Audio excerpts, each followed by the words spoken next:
Hey, I'm Saim. My teammates are Chris and Steve, and we've been working on drawing on arbitrary surfaces using operation space control. So, what are some of the applications of operation space control? Typically, with large robotic arms, they're capable of moving very fast and they have very high inertia, which means that they carry a lot of energy when they move. That's bad if you're trying to interact with the environment because they're capable of applying really large forces that you might not intend.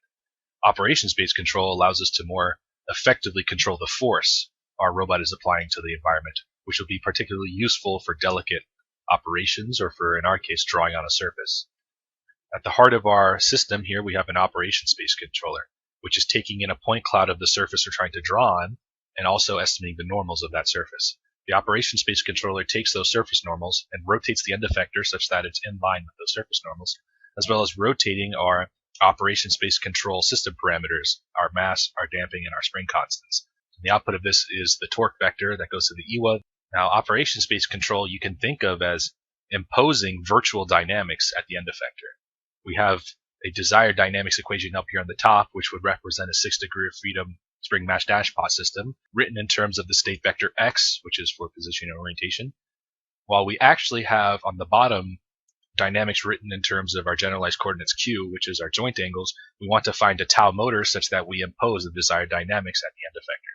When we're not in contact, the operation space controller is trying to align both the position and the orientation of the end effector given a desired pose. On the right, when we are in contact, we align our end effector to the surface normal, so that's how we control our orientation. And for translation, we draw an error vector from the end effector to the closest point on the z-axis of the desired pose, denoted as the vector e, and we feed that as the error in position to our operation space controller. However, that maps to a force F actuator here, and that is in the plane of the point of contact because our spring parameter in the z-axis in operation space is set to 0.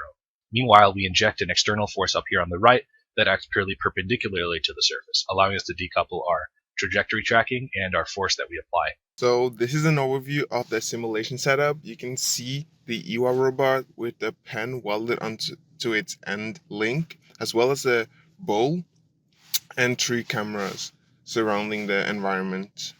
The cameras take one snapshot of the point cloud of the environment before the EWA is added on, and that point cloud is further used to estimate the normal of the surface.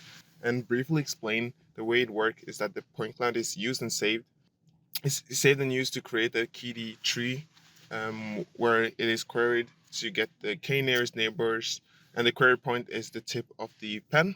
We can then apply a principal component analysis that creates a covariant matrix.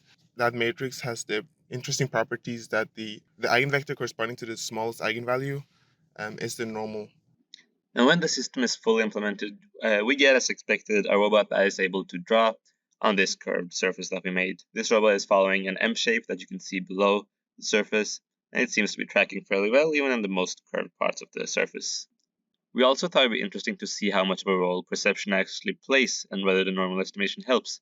So this is the case where we don't use the normal estimation, we purely rely on stiffness control, and it's still pretty good, but we do see that it skips a bit in the beginning because it's not able to apply the forces in the right direction, compared to the case with normal estimation where it's basically perfect. This does, however, come at the cost of slower runtime. In conclusion, the operational space control is a powerful tool for enabling contact.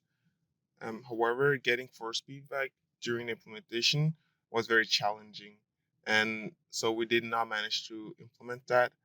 So, strictly speaking, this controller is closer to a stiffness controller, but it still works very well. In addition, our solution allows arbitrary drawing on arbitrary surfaces, which is really nice. We only tested with two trajectories on one surface, and we would like to test on complex surfaces, more complex surfaces in drawings to evaluate the robustness.